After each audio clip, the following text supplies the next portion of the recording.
400 yards, turn right.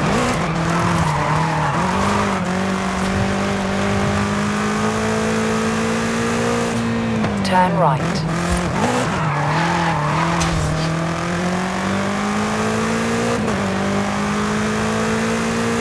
In 400 yards, turn sharp left.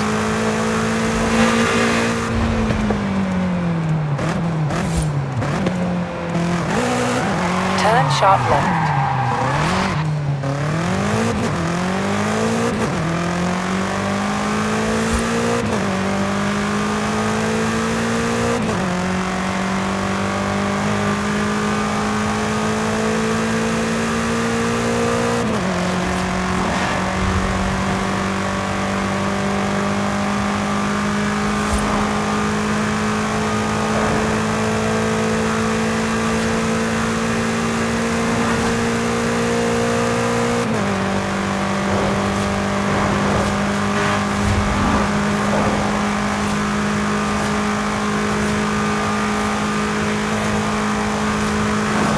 In 400 yards, turn left. Turn left.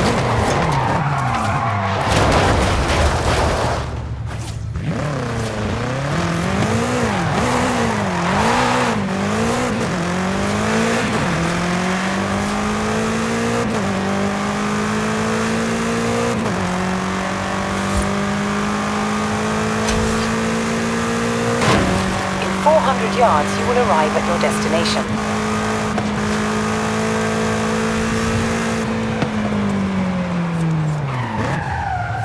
You have arrived at your... I have two cars here. A first-generation Volkswagen and a seventh-generation Volkswagen Golf. Made in Mexico for almost half a century. Sadly, they stopped building them in 2021. But we can still race them. What do you say? To make it fair, I will give you a chance to make an informed choice. Let's go for a test drive. And I've got lots to tell you about Volkswagen Mexico.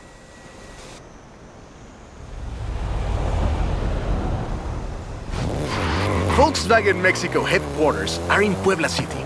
It started production in 1967 with the famous Beetle. As we call it, the Bocho.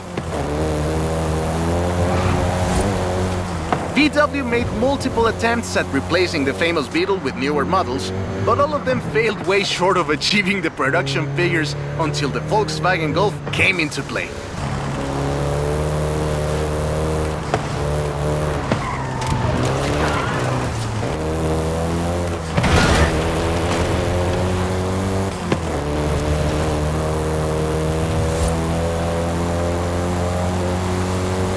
The first generation was released in Mexico as the Volkswagen Caribe and had quite a few variations, including the Golf GTI you're driving right now.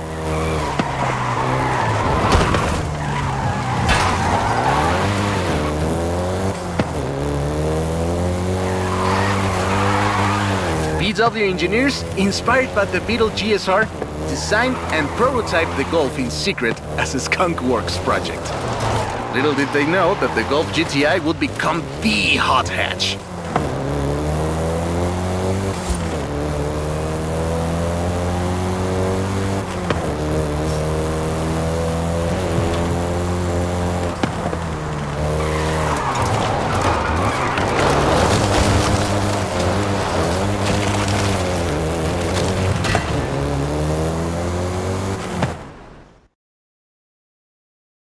Shall we jump 40 years in the future and try the seventh generation?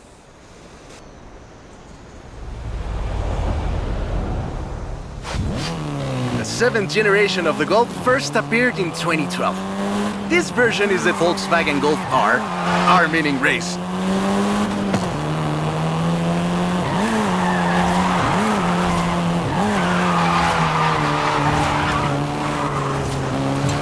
This was the fastest Golf in the range, with a 0 to 60 time of 5.1 seconds.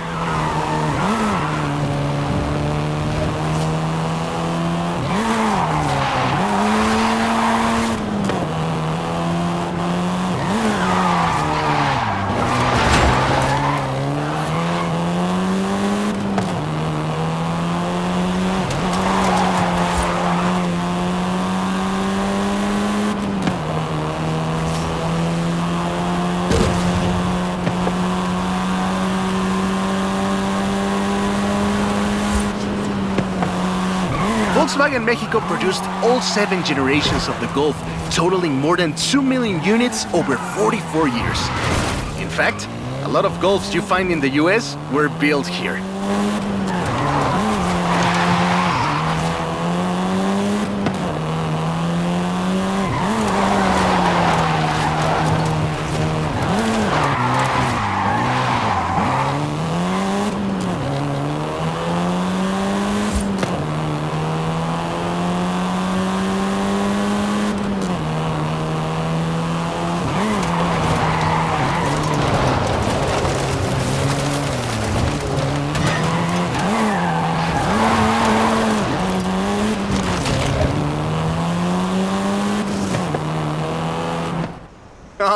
All right.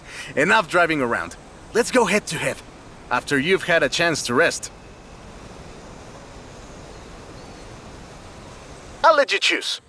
Which Golf do you want to drive for our little race? I'll take the Golf R.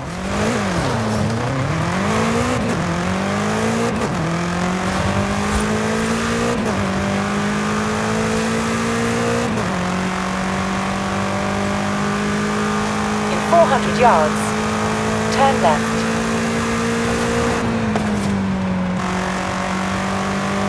Turn left.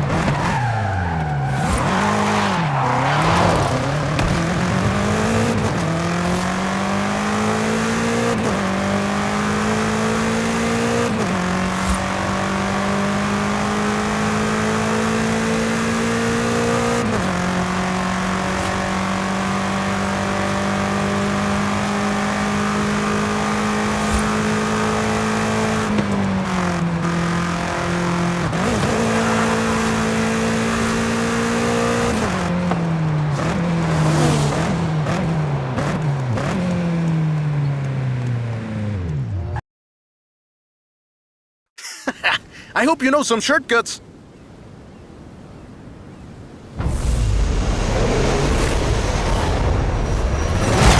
See you at the finish line. Don't make me wait for too long.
I see what you're doing, but you still can't win.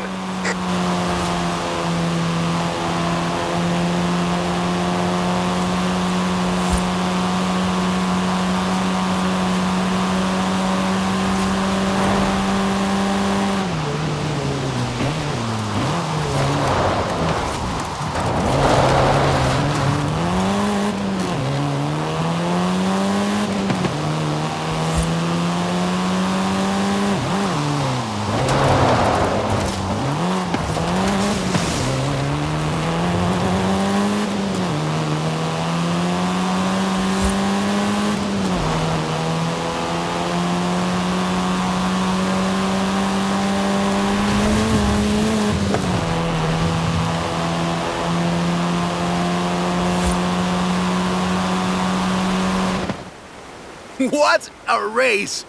The difference 40 years makes!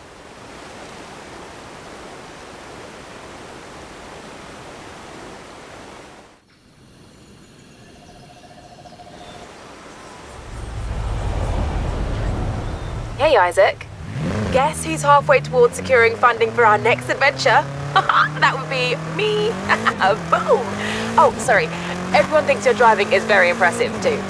I have a story to tell you, my friend, about the old wolf in the swamp. Are we going to a zoo? A swamp? I'll pick you up. 400 yards, turn left.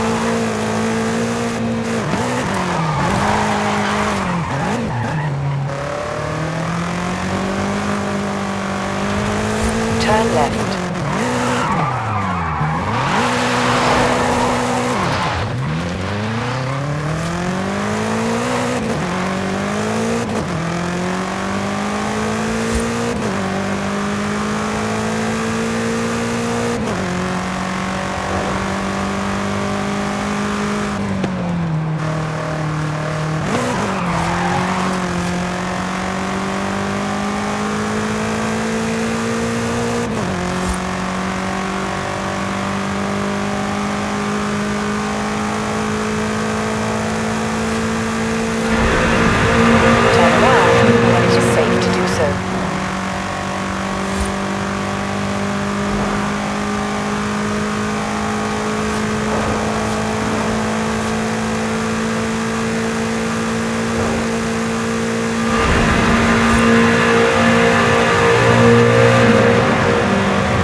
In 400 yards, turn left.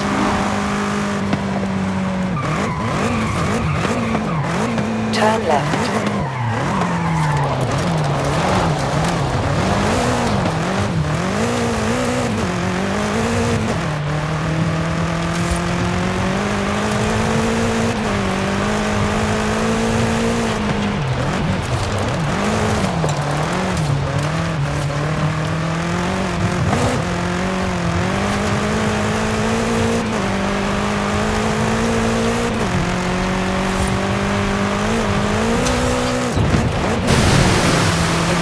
Yards, turn left.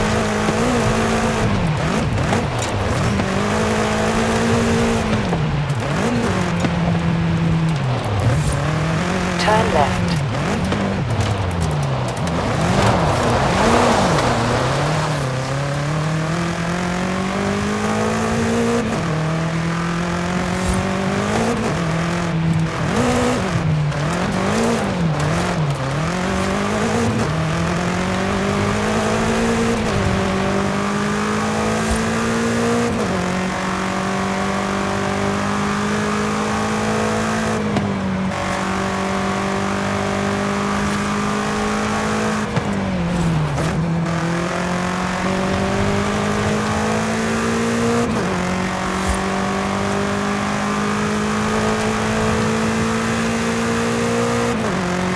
In 400 yards, turn left.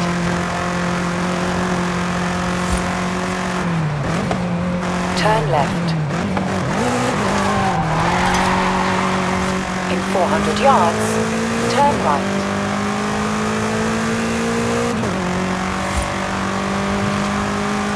Turn right.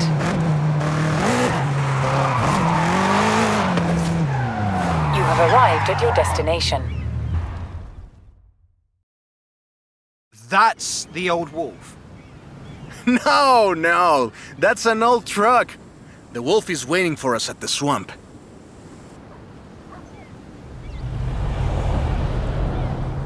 Haley asked us to clear some debris, and I've got just the car.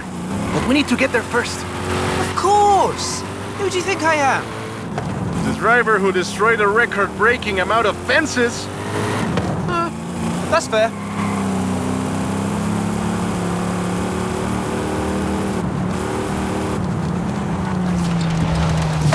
This car is too old for this kind of driving!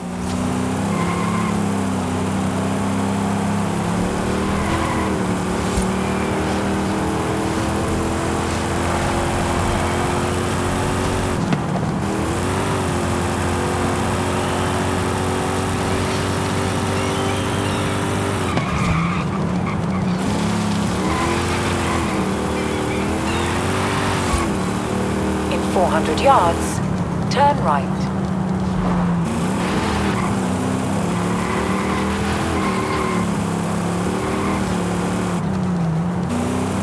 Turn right.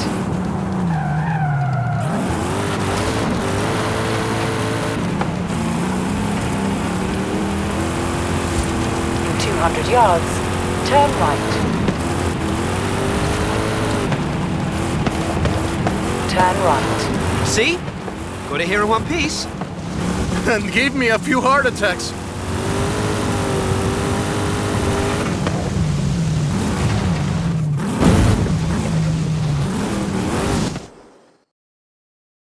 And now, let me introduce you to the Ford Lobo. This car is more your style. Now that's a hecking good wolf.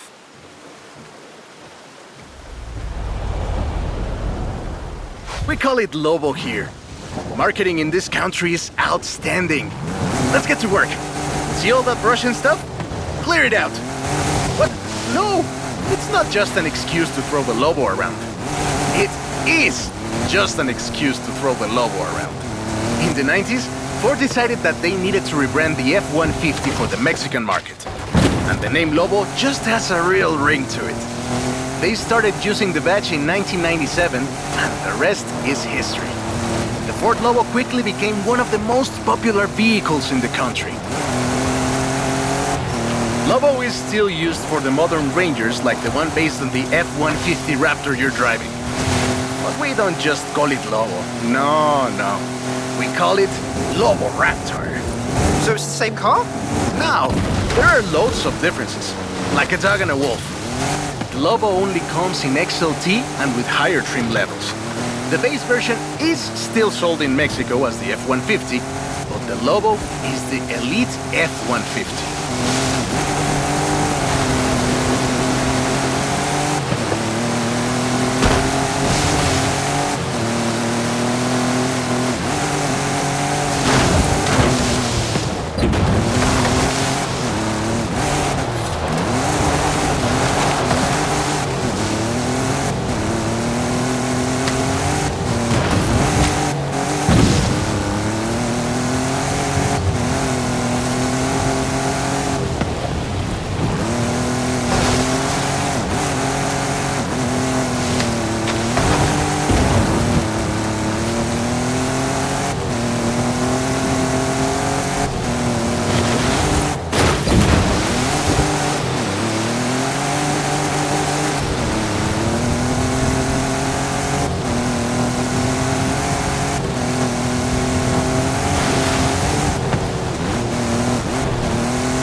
Great! Job's done. And the scratches will buff right out. Thanks for the help! Now I just need to get my abuelo's old F100 back to the garage.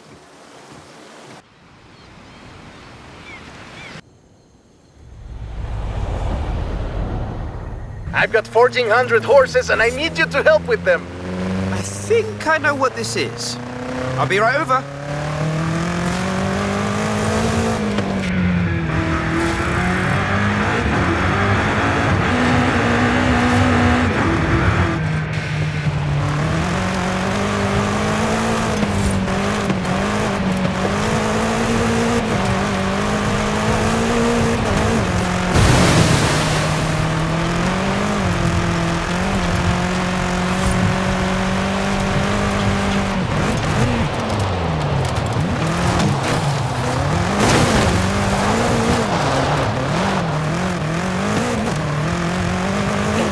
Yards, turn right.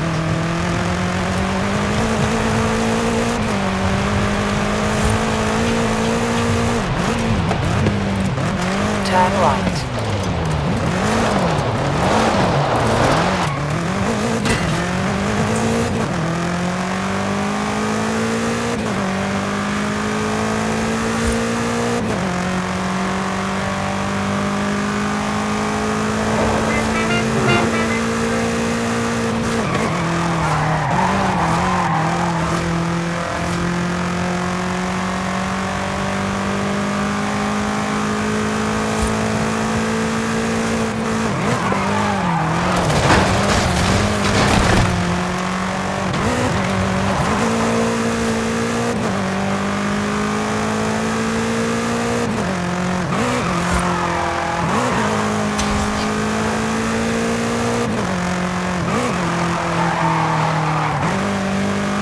In 400 yards, you will arrive at your destination.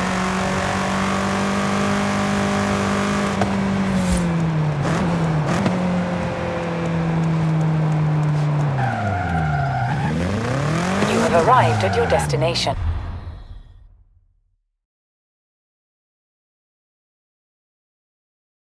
Hey there! So, look at this. 1,400 horses of electric Ford Mustang. Get in!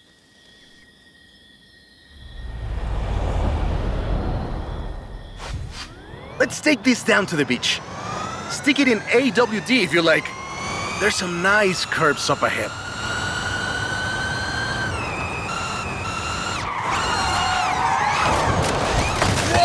Whoa! How do you make it go around corners like that? I'm really asking. This is 2021's EV of the year. And it was up against things like the Taycan and the e-tron and the Recharge. It set 3 Guinness World Records, and it's inspired by the beautiful original Mach 1. And I'm telling you all of this because the Mach E was built right here in Mexico at Cuautitlán Assembly. Hey, I have to keep this back! Be careful with it. Cuautitlán Assembly has been building cars since the 60s. And more than 2.2 million cars later, we're sitting in an actual space machine made here in Mexico. Quite a journey from Cougars and Thunderbirds and F-150s to this. Calm down. I know you like to go fast, but I had a big breakfast. This isn't just a prototype. Cuautitlán Assembly does a range of options for the Mach E. A 68 kilowatt-hour standard and an 88 kilowatt-hour extended range version. It will give you over 300 miles of range on a single charge. The Performance GT version is the really wild one. 0 to 60 in 3.6 seconds. This one is quite a bit faster. Honestly, when I first tried it, I had to go and sit in a quiet room for a bit. And I've flown airplanes in a storm. Hey! This isn't your Mach E! Be careful with it! I have to give it back. It's wild tech. You can switch from all-wheel drive to rear-wheel drive at the touch of a button. And when you get into tuning, you can basically tweak every one of the 7 engines individually. It can make 1,400 horsepower and a ton of downforce at 160 miles per hour thanks to the Aero 2. So what you're saying is, Not bad for something that weighs more than that F-150 of yours. Yes.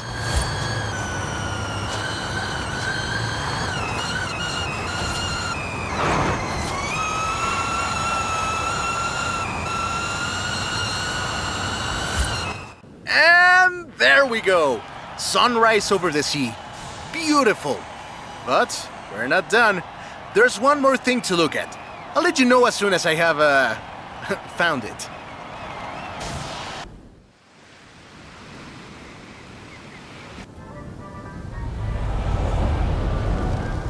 Okay, this one will be epic. I found the Porsche Carrera. You know what that means? Racing? And what do you mean, found? In a barn, of course. And of course it's racing. Come meet me at Guanajuato.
In 400 yards, turn right.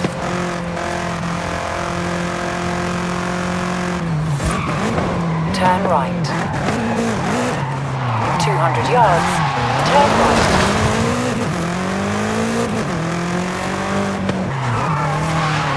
Turn right. In 200 yards, turn left. Turn left.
At the roundabout, take the second exit. At the roundabout, take the second exit. You have arrived at your destination.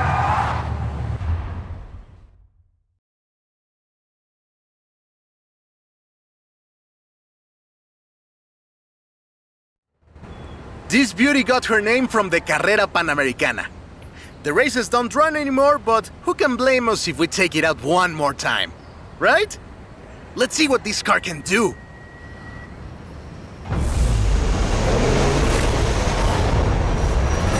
There's Jamin!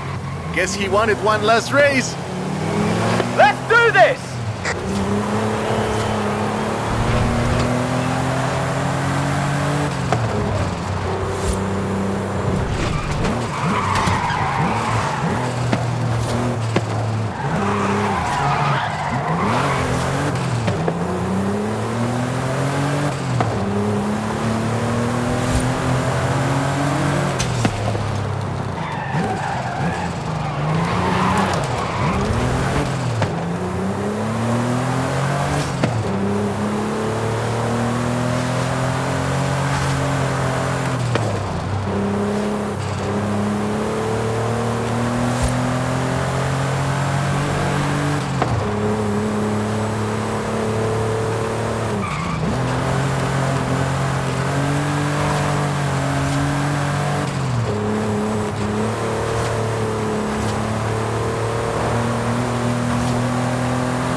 first race had 132 competitors, and everyone turned up.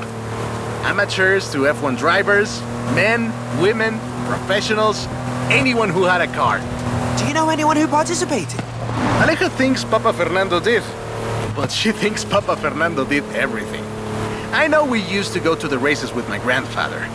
Ah, qué buenos recuerdos. There was no speed limit before 2012, and you'd see cars doing 180 miles per hour. Not that I'd know anything about that. 2,178 miles of the Pan American Highway run through Mexico. The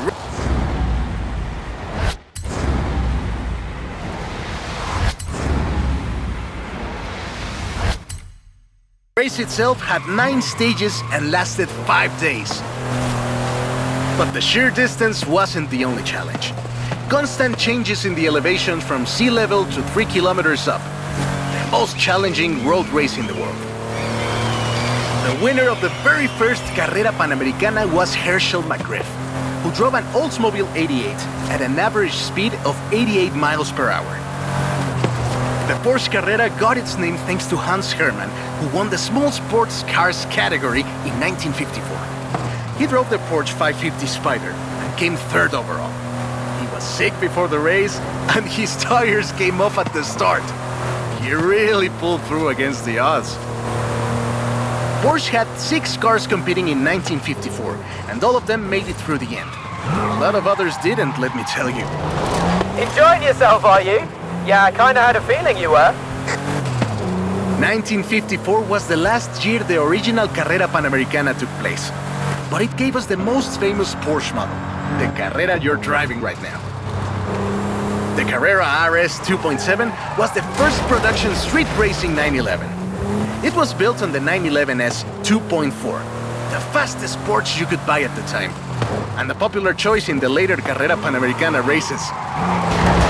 The race was revived in 1988 and ran to 2016, staying true to the original races with high-speed road stages. The routes for the race were carefully selected every year by planning committee and local government to ensure they were race-worthy and that they can be closed up for 2 hours. You could almost say they've been preparing for the festival for a very long time.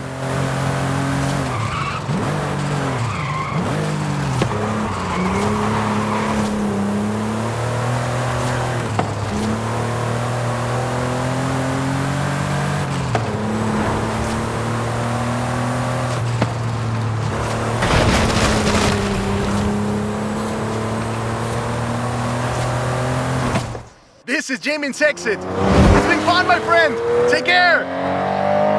Looking forward to seeing what you can do out there. Have fun now, yeah? Great race. Almost like we did a little Panamericana with a friend. Anyways, hope you had fun with this little stroll through cars hechos en Mexico. It was great! And let me know if you, find any other cars like that.